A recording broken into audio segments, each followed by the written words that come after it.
Halo semuanya, sekarang saya akan kembali menceritakan sebuah cerita horor dari akun Dioseta, karya Karsa. Kau gantung jasadku di kamar itu. Nyawa pun tidak cukup untuk membalas sebuah pengkhianatan. Kota pelajar. Siapa yang tidak tahu di mana aku berada saat mendengar sebutan itu? Sebuah kota yang katanya terbuat dari rindu, pulang, dan angkringan.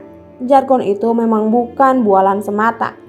Baru sebentar aku tinggal di kota ini, sudah banyak sekali hal yang kukagumi. Kinan Ainan Sartika. Aku membuka sebuah lembaran surat di mana namaku dengan jelas di sana. Nama sebuah universitas ternama terpampang di ujung kanan atas lembaran itu. Seketika bibirku tersenyum kembali seperti saat beberapa hari lalu aku mendapatkan kabar ini. Sebuah pemberitahuan bahwa aku diterima dengan beasiswa di universitas impianku di kota ini. "Duk, sudah mau berangkat?" tanya Bude tiba-tiba menghampiriku. "Iya Bude, mau nyari kos dulu. Minggu depan sudah mulai kuliah." "Kinan, kamu kalau mau tinggal di sini juga nggak apa-apa. Kamar ini kan kosong. Lydia kerja di Jakarta. Paling dia baru pulang setahun sekali," ucap Bude. "Matur nuwun Bude. Kinan senang di sini. Tapi kampus Kinan kan lumayan jauh juga. Nanti Kinan sering mampir ke sini deh," balasku. "Ya sudah, terserah kamu saja. Yang pasti kapanpun Kinan mau, tempat ini selalu terbuka buat Kinan. Pokoknya anggap saja rumah sendiri." Jujur, aku senang tinggal di rumah Bude. Tapi dari rumah Bude, aku butuh lebih dari setengah jam untuk sampai ke kampus. "Iya Bude, izin pinjam motornya sebentar ya." "Iya, hati-hatian Duk." Aku pun berpamitan dan segera meninggalkan rumah Bude bermodalkan koran dan petunjuk dari beberapa orang mengenai tempat yang kira-kira sesuai dengan kriteriaku. Aku terlalu bersemangat memulai hari ini. Dengan motor metik yang kupinjam dari Bude, aku mengelilingi kota menikmati setiap pemandangan dari tempat-tempat yang kulintasi. Dari rumah Bude, aku mulai melintasi jalan yang dikelilingi dinding-dinding keraton yang megah seolah menyimpan kenangan-kenangan dari budaya masa lalu negeri ini. "Kulo nuwun Bu, kos apa masih ada kamar kosong di sini?" Aku menghampiri sebuah rumah yang cukup besar, sesuai dengan alamat yang ditunjukkan pada halaman koran. "Maaf ya Mbak, kamarnya baru saja penuh kemarin." "Jih, gak apa-apa Bu, matur nuwun." Beberapa tempat ku hampiri sesuai dengan catatan yang ku pegang. Tak jarang aku menanyakan warga sekitar mengenai keberadaan tempat kos yang sekiranya masih kosong. Namun hingga sore hari, aku masih belum mendapatkan kamar kos yang kosong. Kalaupun ada, harganya juga di luar budgetku. Menjelang maghrib, aku memutuskan untuk kembali ke rumah Bude dulu. Mungkin besok aku akan lebih beruntung dan bisa menemukan tempat yang cocok. Aku melaju motorku melalui jalur belakang kampus. Entah mengapa saat itu suasana terasa begitu sunyi. Langit yang mulai memerah membuat perasaanku mulai tidak tenang. Aneh, saat melewati suatu daerah komplek rumah yang didominasi dengan bentuk bangunan lama, tiba-tiba mesin motorku berhenti. Beberapa kali aku menekan tombol starter untuk menyalakan mesin. Namun sama sekali tidak ada tanda-tanda motor ini akan menyala. Aku pun mencoba memandang ke sekitar, berharap ada bengkel motor yang terlihat dari jangkauan mataku. Namun sayangnya tidak ada sama sekali. Dengan menahan keluh, aku mendorong motor sambil berharap ada bengkel yang tidak jauh dari tempatku berada di sini. Sayangnya bukannya bengkel, hanya ada tenda angkringan yang ada di dekatku saat ini. Mungkin tidak buruk jika aku berhenti sejenak untuk mengisi perut sekaligus menuntaskan hausku. "Kulo nuwun Mas, permisi, es tehnya satu ya," ucapku. "Nggih Mbak." Penjaga angkringan itu dengan sigap menyediakan es teh yang kupesan.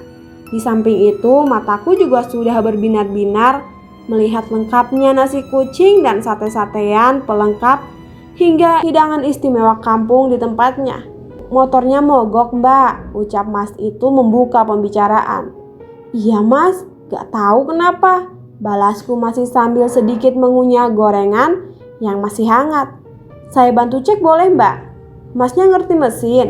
Namanya cowok itu harus ngerti soal motor, walaupun sedikit, tapi ndak janji juga sih, balasnya. Aku menyerahkan kunci motorku padanya dan mas penjaga angkringan itu segera mengecek kondisi motorku. Tak beberapa lama, aku mendengar suara mesin motor yang menyala. Bisa nyala mas? Ucapku yang segera keluar dengan wajah tersenyum. Gak ada masalah apa-apa kok mbak. Tak starter langsung nyala, jawabnya. Mendadak aku jadi bingung. Tapi tadi sudah beberapa kali aku mencoba menyalakan motorku, namun sama sekali tidak berhasil. Penjaga angkringan itu segera mengembalikan kunci dan masuk ke dalam lagi. Beneran mas, tadi gak bisa nyala, ucapku. Biasanya kayak gitu gara-gara bensinnya kecampur atau businya udah waktunya ganti. Mending besok langsung diservis, ucapnya. Enggih mas, matur nuwun, terima kasih. Saya sampai belum tahu namanya masnya siapa, balasku. Wiro mbak, sudah tak tulis gede banget loh di depan, angkringan Mas Wiro. Lah, kok masih ada aja yang nanya, ucapnya. Aku sedikit tertawa mendengar logatnya menceritakan nama angkringan itu. Lah, nggak ngeh kok mas, saya yakinan mas. Besok-besok pasti saya mampir lagi ke sini, balasku. Memangnya mbak ada acara apa toh sore-sore ke daerah sini? Tanya Mas Wiro. Nyari kos mas, udah seharian nyari masih belum dapet nih. Bingung juga mendengar ceritaku. Mas Wiro malah keluar dan melongo ke beberapa arah. Mbak, kesini mbak, ucap Mas Wiro. Aku keluar dari tenda angkringan itu sesuai ucapan Mas Wiro. Itu yang tingkat, kamar mandi dalam 800.000. Itu yang halamannya luas, ada parkiran mobil 700.000. Nah yang di ujung sana bangunan lama 300.000. Jelas Mas Wiro yang segera kembali ke dalam. Loh masnya kok bisa hafal? Tanyaku. Lah anak-anak kos kan sering nongkrongnya di sini. Coba aja minggu depan pas udah mulai kuliah. Jam segini pasti udah banyak yang nangkring sampai gelar tiker, balasnya. Wah, pokoknya aku terima kasih banget Mas Wiro. Udah benerin motorku, bantuin nunjukin kos-kosan sampai ke harganya juga, balasku. Wis, santai aja. Ntar kalau jadi pindah ke sini, kita juga pasti sering ngobrol. Aku memperhatikan beberapa tempat yang ditunjukkan oleh Mas Wiro. Beberapa tempat yang diceritakan memang masih di atas budgetku. Setidaknya aku tertarik dengan kos bangunan lama yang tadi ditunjukkan. Entah kebetulan atau tidak, tapi tempat saat motorku mogok ternyata tepat di depan kos bangunan lama yang ditunjukkan oleh Mas Wiro. Ya begini kondisinya mbak, masih bangunan lama. Jelas seorang yang mengenalkan diri kepadaku dengan nama Bu Fitri. Aku diajak untuk melihat kamar dan halaman sekeliling bangunan kos putri ini. Halamannya tampak asri, dan walau bangunan lama, tempat ini cukup terawat. Yang kosong ada berapa kamar, Bu? Tanyaku. Di sini ada 6 kamar, 3 di antaranya masih kosong. Bu Fitri mengajakku melihat sendiri kamar yang masih tersedia. Ukuran kamarnya tidak jauh berbeda, hanya posisinya saja. Lantai di seluruh rumah ini masih menggunakan tegel kuno berwarna abu, ciri khas rumah zaman dulu. Ada sebuah kasur, lemari, meja dan kursi di setiap kamar. Aku cukup senang karena tempat ini sedikit mengingatkanku akan rumah Mbah di Jawa Timur. Di setiap kamar ada sebuah jendela yang sudah dipasang teralis. Sekilas tempat ini terlihat nyaman. Hanya saja rumah ini tidak menggunakan plafon dan bila menatap ke atas langsung sisi bawah gentenglah yang terlihat. Beruntung dindingnya cukup tinggi sehingga menurutku masalah privasi masih cukup aman. Ini gak bocor kan Bu? Tanyaku khawatir. Tenang Mbak Kinan, sebelum jadi kos-kosan, genteng yang bocor sudah saya perbaiki. Harusnya sih masih sudah aman, jelas Bu Fitri. Sepertinya kondisi kos ini cocok untukku. Selain harganya yang masih terjangkau, suasana asri tempat ini juga membuatku nyaman. Aku memilih kamar di ujung belakang yang berbatasan dengan halaman belakang. Pertimbangannya agar suara kendaraan dari jalan tidak terlalu terdengar berisik. Saya pilih kamar yang belakang saja Bu. Minggu depan sudah bisa saya tempati kan? Wajah Bu Fitri tersenyum. Bisa Mbak, anak-anak yang lain juga paling minggu depan sudah kembali. Ibu tinggal di sini? Tanyaku sambil menyiapkan beberapa lembar uang untuk melakukan pembayaran.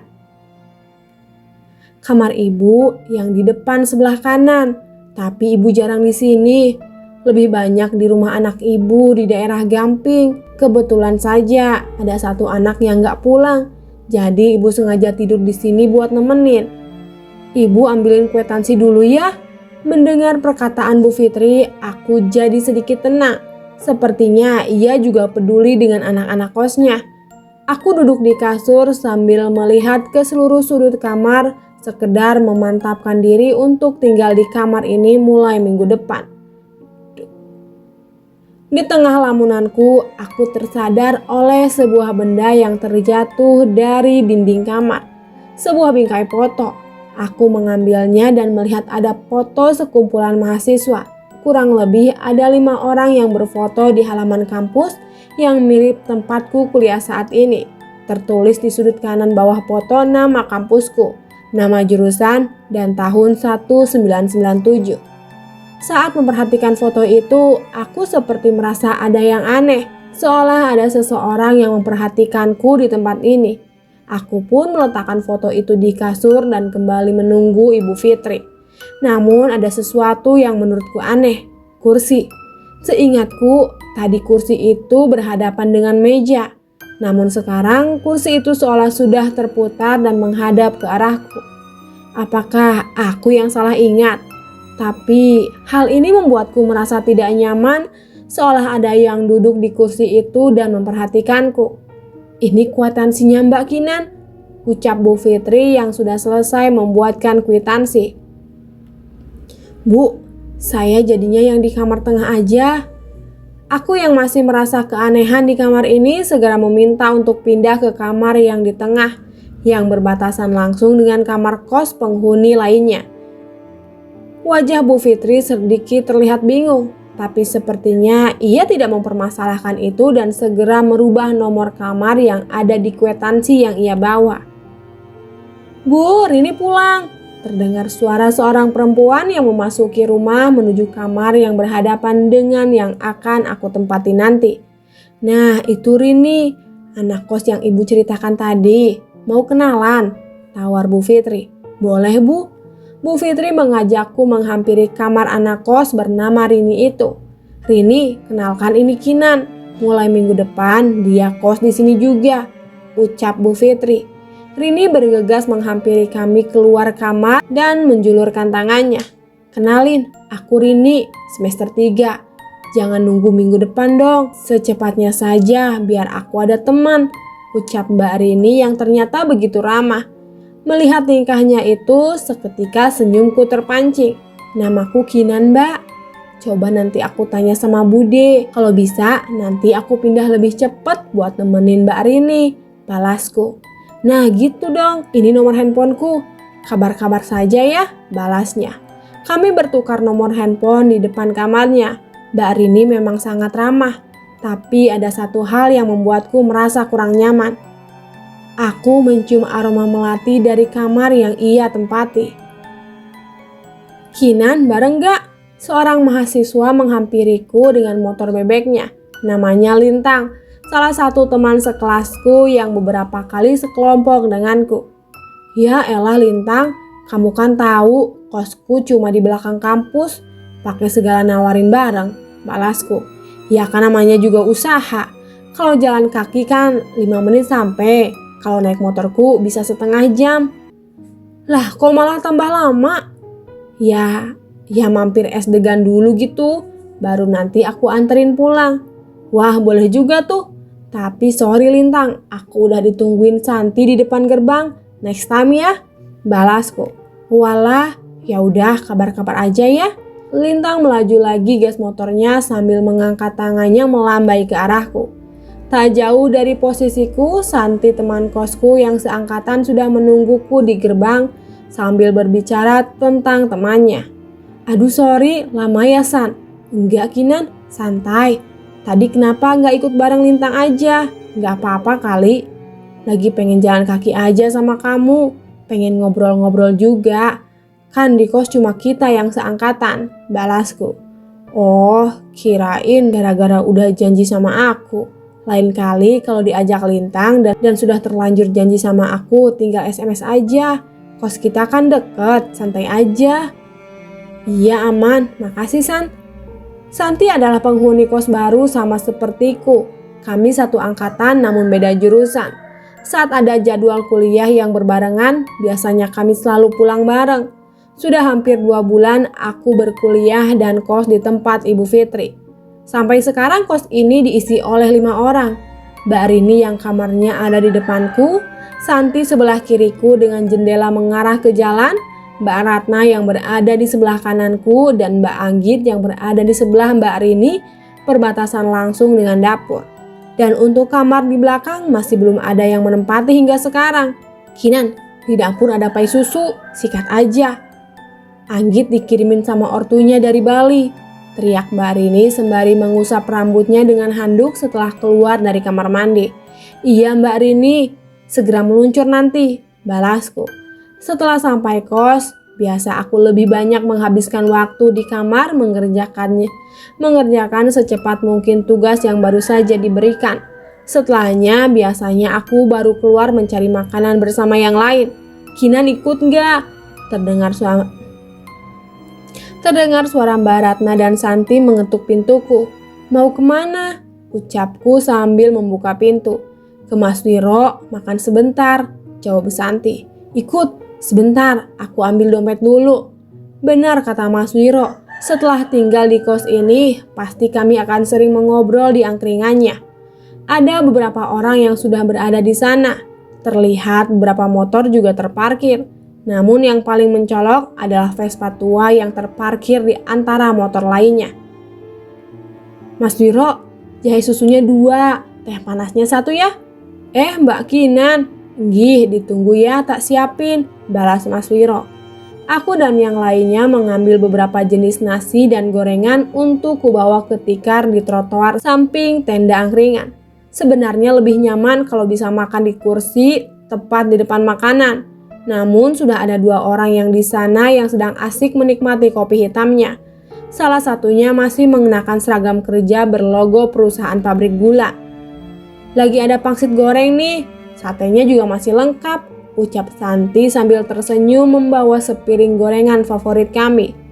Coba agak malam dikit, pasti udah pada ludes, tambahku. Kami menikmati menu angkringan itu di tikar pinggir jalan dengan bertatapan langit. Sesuatu yang tidak pernah kualami saat seumur hidup tinggal di ibu kota. Mungkin suatu saat nanti aku akan kangen momen-momen ini. Sudah Mas Wiro, berhitung ya?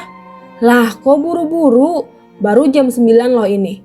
Iya mas, kalau kemalaman takut diculik tukang sayur, balasku iseng. Bisa aja Mbak Kinan. Aku melihat kursi di dalam tenda sudah kosong. Vespa tua yang terparkir tadi juga sudah tidak ada. Vespa tua tadi punya mas-mas yang tadi ya? Tanyaku basa-basi. Iya mbak, kenapa tuh? Gak apa-apa. Semoga mereka banyak rezeki, jadi bisa beli motor yang lebih layak, balasku. Amin mbak, tapi bisa jadi motor itu punya kenangan tersendiri buat mereka, ucap Mas Wiro sambil menyerahkan uang kembalian kepadaku. Sesampainya di kos, kami segera kembali ke kamar masing-masing. Namun baru saja aku menutup pintu, tiba-tiba seseorang mengetuk pintuku lagi. Itu Mbak Rini. Iya, kenapa Mbak Rini? Mbak Rini berdiri di depan pintu dengan tatapan yang aneh.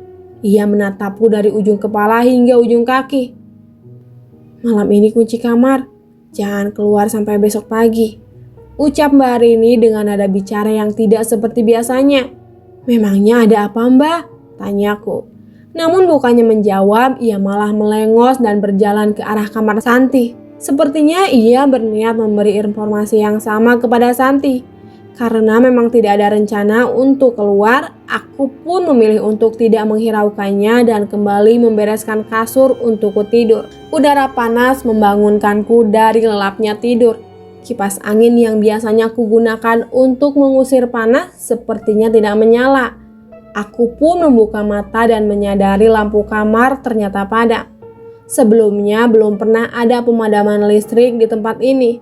Namun Bu Fitri pernah bilang kalau ia sudah mempersiapkan lilin di dapur apabila terjadi pemadaman.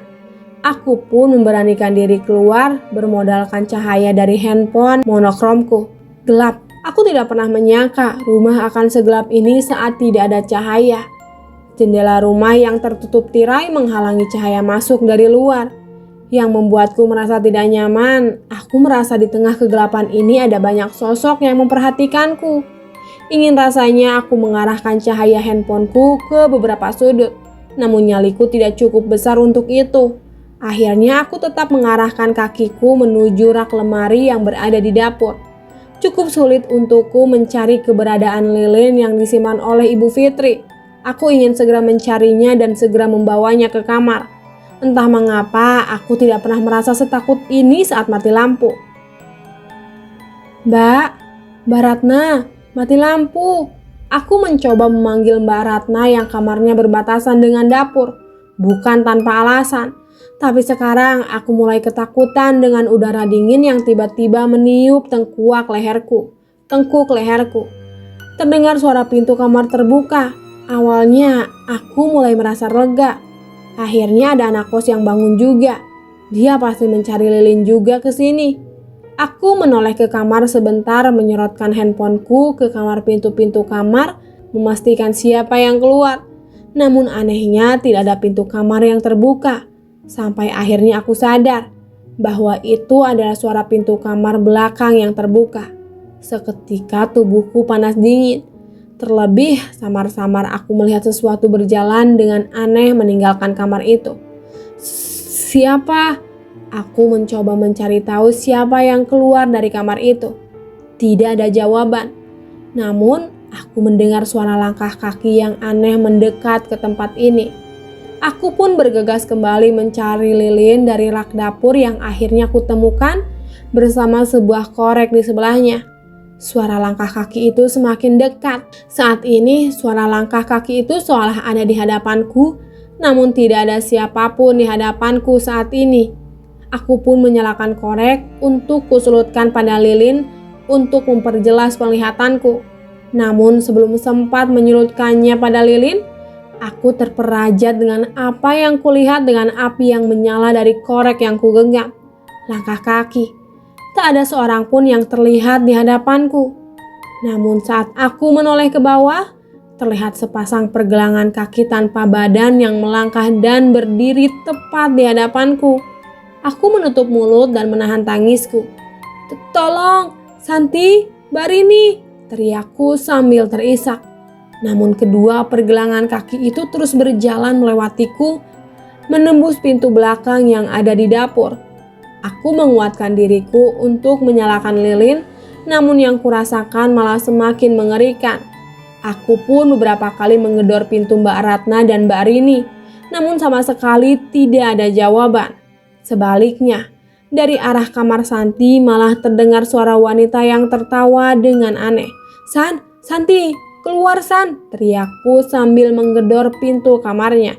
Namun Santi tidak menghiraukan suaraku dan malah tertawa dengan suara mengelikan. Suaranya persis seperti sosok makhluk yang sering diceritakan di cerita hantu yang kudengar. Kuntilanak. Aku tidak tahu apa yang harus aku perbuat.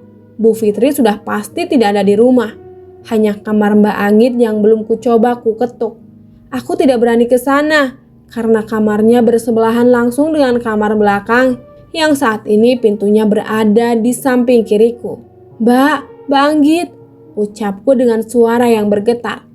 Aku ingin segera masuk ke kamar, namun sepertinya semua ini masih akan terus berlanjut hingga akhirnya aku memberanikan diri melangkah ke kamar Mbak Anggit.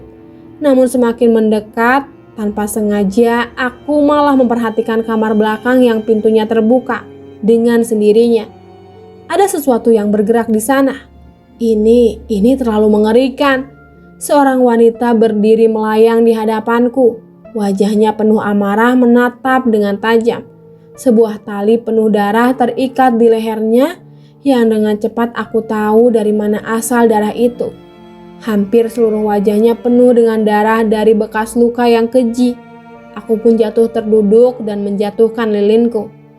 "Tolong, Santi, Mbak Anggit!" teriakku dengan suara yang hampir tidak terdengar. Aku berusaha mundur, namun makhluk itu telah melihatku. Ia seperti mendekat ke arahku. Sekuat tenaga aku mencoba berdiri dan berlari ke arah luar. Suara tawa Santi yang aneh masih terdengar setiap aku melewati kamarnya. Beruntung, aku sempat mencapai pintu dan keluar dari rumah. Namun suasana halaman rumah yang biasa membuatku tenang, kini terlihat semakin mencekam. Aku berlari sebisa mungkin menjauhkan diri dari rumah yang dan sepertinya kengerian rumah ini lebih dari apa yang barusan ku alami. Tak hanya wajah wanita yang berada di kamar belakang. Dari jendela kamar Santi, terlihat sosok kuntilanak yang memperhatikanku dari jendela. Sosok mata berwarna merah menatapku dari arah kamar Bu Fitri, dan lebih dari itu, ada sosok pocong yang menjaga di antara beberapa sudut rumah. Aku pun berlari sejauh mungkin hingga ke jalan. Dari arah yang cukup jauh, aku melihat seseorang seperti Mas Wiro sedang berjalan dengan dua orang lainnya dengan membawa senter. Mas Wiro, tolong!" teriakku sambil menghampirinya. Aku tidak peduli dengan penampilanku yang berantakan dan bertelanjang kaki. Aku benar-benar takut dengan semua yang kualami. "Mbak Kinan, kenapa Mbak Kinan?" tanya Mas Wiro kaget. "Setan, Mas. Di kos ada banyak setan," jawabku dengan masih mencoba mengatur napas. Bukannya menjawab, Mas Wiro malah menoleh kepada kedua orang di sebelahnya yang tadi sempat bertemu denganku di angkringan. "Asem Jul, rumahnya yang itu toh," ucap salah seorang yang mengenakan seragam. "Iyo, nggak kelihatan. Semua rumah ini banyak yang masih bangunan lama," balas salah seorang yang masih mengenakan celana seragamnya namun sudah berganti dengan kaos dan menggulungkan sarung di bahunya. Aku tidak mengerti dengan apa yang mereka bicarakan, namun mereka memintaku untuk menunjukkan tempat aku melihat kejadian tadi. Sampai di halaman rumah, kedua pemuda itu menggelengkan kepala seolah tidak percaya dengan apa yang mereka lihat. "Mbak Kinan, ada orang lagi di dalam?" tanya salah seorang dari mereka. Aku mengangguk. "Santi, Mas." Dia ketawa dari dalam kamar. Ketawanya aneh, kayak kuntilanak, ucapku. Mas Wiro terlihat kaget mendengar ceritaku.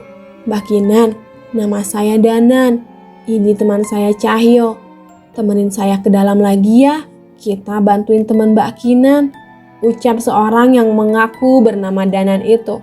Aku ingin menolak, sosok yang kulihat memperhatikanku dari tempat ini saja sudah membuatku sulit untuk berdiri. "Bu, dibantu Mbak. Kasihan kalau temanku yang satu ini habis dikeroyokin massa karena masuk ke kos-kosan perempuan tanpa izin," ucap Mas Cahyo. "Iyo Mbak, kasihan Mbak Santi. Kayaknya orang-orang ini mengerti masalah beginian," ucap Mas Wiro. Mendengar Mas Wiro berucap seperti itu, aku pun mengiyakan permintaan mereka untuk kembali masuk ke dalam. Sekali lagi, aku memasuki rumah yang sudah kutinggali beberapa bulan ini. Suasananya masih seperti tadi. Aku menunjukkan kamar Santi yang masih terkunci dan terdengar suara tawa aneh itu lagi. Mas Danan membacakan sebuah doa yang terdengar hingga ke seluruh penjuru rumah. Tak lama setelahnya, suara tawa dari kamar Santi berubah menjadi geraman dan lambat laun menghilang. Suara kunci terbuka terdengar dari kamar Santi. Dari dalam terlihat Santi keluar dengan wajah yang pucat dan rambut yang berantakan. Ia segera memelukku dan menangis sejadi-jadinya. "Jangan Kinan, jangan ngelihat ke dalam kamar," ucap Santi melarangku habis-habisan untuk menoleh ke kamarnya. Mas Danan terus mencoba membacakan doa dan menyisir satu persatu kamar hingga sampai di kamar belakang. Aku tidak berani menatap ke arah sana. Entah apa yang direncanakan oleh Mas Danan. Aku berusaha untuk tidak menghiraukannya, namun sialnya pintu kamar Santi terbuka dengan sendirinya. Dari dalam kamar Santi masih berdiri sosok wanita pucat berwajah putih, lusuh menatap kami sambil tersenyum dan memainkan rambutnya. Aku menutup mulutku dan menahan tangisku melihat sosok mengerikan itu. "Sudah, kita keluar sekarang," ucap Mas Danan yang segera menghampiri kami. Ia menatap sebentar sosok di dalam kamar Santi dan terus mengarahkan kami keluar. "Piye Nan, gimana?" tanya Mas Cahyo. "Cuma tinggal mereka berdua. Banyak setan kiriman juga. Kita urusin nanti, jangan bahas di sini," jawab Mas Danan. Kami pun memutuskan untuk berkumpul di angkringan Mas Wiro yang seharusnya sudah bersiap untuk tutup. "Mas, bener gak ada siapa-siapa lagi di rumah itu? Soalnya tadi Mbak Rini sempat mengetuk pintu kamarku dan ngelarang saya untuk keluar dari kamar malam ini," ucapku. Mas Danan dan Mas Cahyo saling bertatapan. "Enggak, sepertinya yang ngasih tahu itu bukan temanmu," jawab Mas Danan. "Iya Kinan, Mbak Rini tadi sore pergi bawa tas besar. Setelah kita pulang, kayaknya nginep," ucap Santi. "Ma Anggit kemana? Tadi bukannya dia habis makan di sini sama kita?" tanyaku lagi. Kali ini Mas Wiro yang menjawab. "Tadi aku ngeliat dia dijemput sama cowok naik motor. Bisa jadi dia belum pulang." Aku tidak mau bertanya lagi. Sepertinya malam ini aku harus mengajak Santi menginap di rumah Bude sebelum menceritakan kejadian malam ini pada Bu Fitri dan Pak RT besok.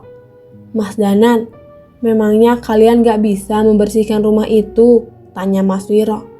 "Orang ngono Mas, setelah lihat rumah tadi, sepertinya masalahnya terlalu dalam," jawab Mas Cahyo. "Mungkin setan-setan kirimannya bisa kami tangani dengan mencari benda-benda yang menjadi perantaranya. Tapi lebih dari itu, ada sosok yang tidak bisa kami usir begitu saja. Dia mati dengan tidak wajar dan pasti ingin menuntut balas," jawab Mas Danan. Aku mencoba heran dengan ucapan mereka. Selama ini kami tinggal di rumah kos itu dengan tenang tanpa ada gangguan. Ingin rasanya aku tidak percaya dengan ucapan mereka. Namun kejadian tadi membuatku tidak bisa membantah apa yang mereka ceritakan. "Tetapi Mas Danan, selama ini kami tinggal di kos itu tenang-tenang saja. Tidak ada hal yang seperti ini," ucap Santi yang sudah mulai tenang.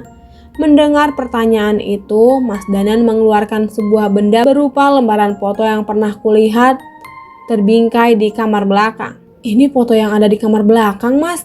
tanyaku. Mas Danan mengangguk. Ia mengangkat foto itu dan menunjukkan sebuah tulisan yang tertulis di belakang lembaran itu. Di sana tertulis tanggal dan bulan yang bertepatan dengan hari ini. "Kita akhiri semua setelah ini. 5 Mei 1997, jam 22 di hutan belakang kampus. Vera," bersambung.